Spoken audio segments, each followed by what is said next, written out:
সুবহানাল্লাহ মানি না, জোরে বলতে হবে সুবহানাল্লাহ। একজন সাহাবী মাথার চুল লম্বা হতে হতে হতে হতে পায়ের গোছা পর্যন্ত, খুব সহজ ভাবে বুঝবেন। এত লম্বা চুল। একজন লোক ডাক দেয়, ও নবীর সাহাবী, শুনলাম তুমি নাকি নবীর সাহাবী, কিন্তু নবী সাহাবীর মহব্বত, নবীর প্রেম হবে, নবীজির আদর্শ ছাড়া তার কোনো আমল থাকবে না, আখলাক থাকবে না।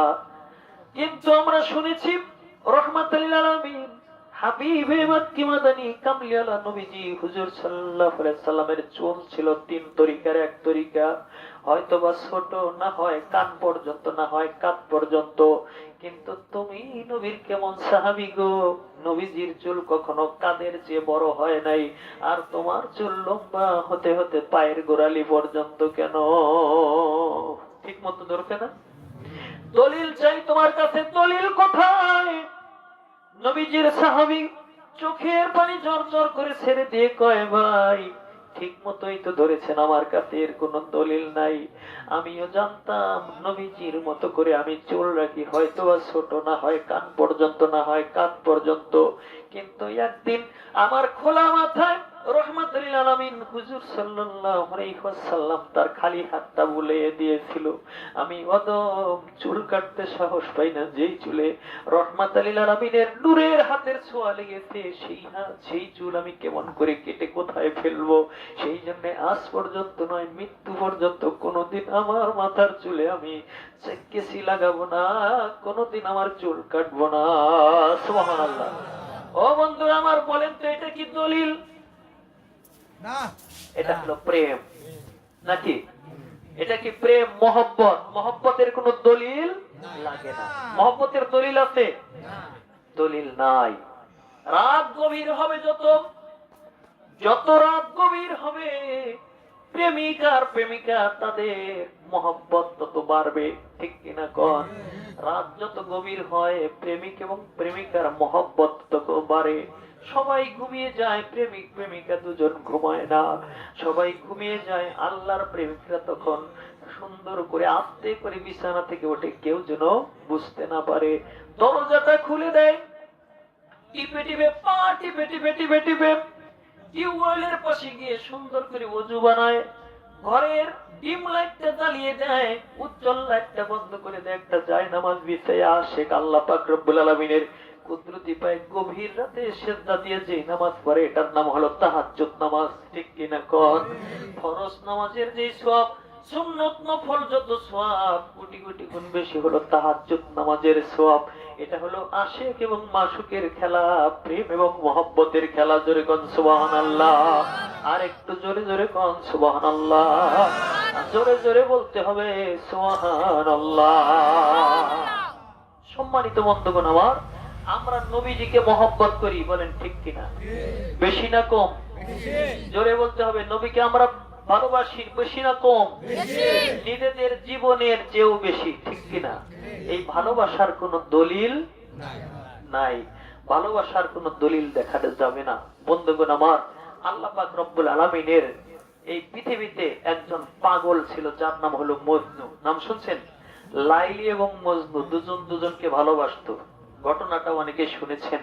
মরুভূমির মধ্যে দৌড়াইতেছে, তো একজন আল্লাহওয়ালা ব্যক্তি নামাজে দাঁড়াইছেন, আল্লাহু আকবার নিয়ত করে দোয়া পড়তেছেন, সুবহানাকাল্লাহুম্মা বিহামদিকা ওয়া তাবারাকা ইসমুকা, আস্তে আস্তে পড়ছেন।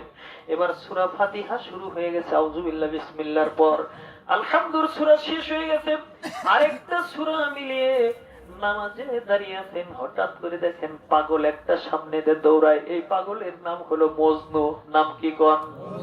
মজনু পাগল দৌড়ায়। নামাজের ভিতরে বড় একটা রাগ উঠে গেছে, কারণ নবীজির হাদিসের দলিল আছে। নবীজির হাদিসের দলিল, যদি তুমি দাঁড়াও, পিছনে কেউ নামাজ আদায় করে, নামাজি ব্যক্তিকে রেখে তুমি সামনে দিয়ে হাঁটা চলা করতে পারবে না। যদি নামাজি ব্যক্তির সামনে থেকে তোমার হাঁটতে, ওই লোকটার নামাজ পড়তে 60 বছর যদি লাগে, তবু তোমাকে সেখানে 60 বছর অপেক্ষা করতে হবে। হ্যাঁ, এটা হলো দলিল। নামাজি ব্যক্তির সামনে হাঁটা চলা করতে পারবে না। দলিল হলো, যদি 60 বছর দাঁড়িয়ে সে নামাজ পড়ে, তুমি তার সামনে 60 বছর অপেক্ষা করবে, নামাজ শেষ হবে, ডানে বামে সালাম ফিরাবে, তারপরে তার সামনে দিয়ে হাঁটতে পারবে। কিন্তু এই লোকটা মরুভূমির মধ্যে নামাজ পড়ে, সামনে দিয়ে মজনু দৌড়াইছে, লোকটার রাগ উঠছে না ওঠে নাই? আয় পাগল আয়, মজনু হিমশিম খেয়ে গেছে, হতচকিত হয়ে গেছে। কেন ডাকে, কেন ডাকে না মুসল্লি? মুসল্লি কয়, ও মজনু রে, আয় পাগল, তুমি কি দেখো না আমি নামাজ পড়ি আর আমার সামনে দিয়ে দৌড়াও? এবারে পাগল কয়, তাই নাকি? আপনি নামাজ পড়ছেন সেটা তো আমি লক্ষ্য করি নাই। বন্ধুরা আমার, মজনু কয়, কার নামাজ পড়েন? আল্লাহর। সিজদা করেন কারে? আল্লাহরে। হায় হায়, আমি একজন মজনু, একজন পাগল, পৃথিবীর আল্লাহর একজন সৃষ্টি বান্দি যার নাম হলো লাইলি, লাইলির প্রেমে আমি এত পাগল হইছি।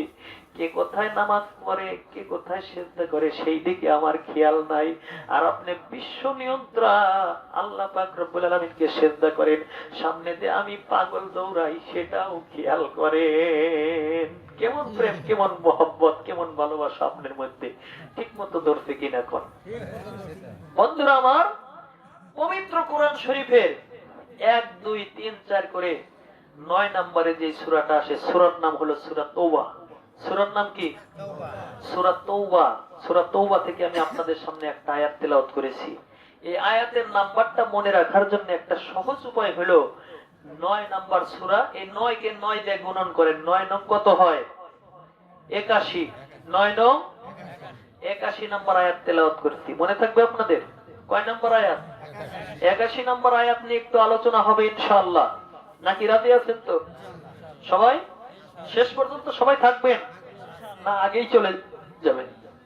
আগেই চলে যাবেন? আল্লাহ রাব্বুল আলামিন আমাদের কবুল করুন, সবাই বলি আল্লাহুম্মা আমিন। সকাল পর্যন্ত আমাদের হায়াত আছে কিনা আমরা কেউ জানি না। জানি কি? জানি না। যদি আজকে রাতে মারা যায়, সকাল হতে না হতে আমাকে কবরে রাখার জন্য সবচেয়ে বেশি তাড়াতাড়ি করবে আমার সবচেয়ে নিকটাত্মীয় যারা, বলেন ঠিক কিনা? হ্যাঁ, মারা গেলে আমাকে যারা ভালোবাসেন, পৃথিবীতে যারা সময় দেয়, তারা সবার আগে বাজারে দৌড়াবে কাফনের কাপড়ের জন্য, সাবানের জন্য, বলেন লোবানের জন্য। খুব বেশি ভুল বললাম কি? আমার আত্মীয় স্বজনদের মধ্যে তাড়াতাড়ি করে কে কবর কাটতে পারে সুন্দর করে তার কাছে দৌড়াবে, এবং এলাকার সব মানুষ এসে দেখবে আমার সবচেয়ে নিকটাত্মীয় গুলা কবরে রাখার জন্য এত মরিয়া হবে, মসজিদের বারান্দা থেকে খাট এনে আমাকে শেষ গোসল করাইয়া কাফনের কাপড় পরাইয়া তারাই সবার আগে খাটিয়া কান্দে তুলে কবর পর্যন্ত নিয়ে যাবে। জোরে বলেন, কথা কি ভুল বলছি? এত আস্তে কথা বলেন কেন? বলেন ভুল বলছি কথা? কবরে নিয়ে যাবে, রেখে আসবে একটা দোয়া, শেষ দোয়া, বিসমিল্লাহি ওয়া আলা মিল্লাতি রাসূলিল্লাহ। ঠিক কিনা কন? বন্ধুরা আমার, এই তো কবর জীবন শুরু হয়ে গেল, বিশাল জীবন, যে জীবনের শুরু আছে কিন্তু শেষ নাই। এই জীবনটা যদি আজকে রাতের এই রাতটা যদি শেষ রাত হয়ে যায় জীবনের, কবরে যদি আমরা কবরে যখন যাব, আল্লাহ পাক রব্বুল আলামিন এমনও করতে পারেন শেষ রাত, আল্লাহর কোরআন নবীজির হাদিস থেকে আমরা শুনেছি আল্লাহ রাব্বুল আলামিন সেই বিষয়টাকে কেন্দ্র করে জীবনের গুনাহ খাতা মাফ করে দিতে পারেন না? পারেন না?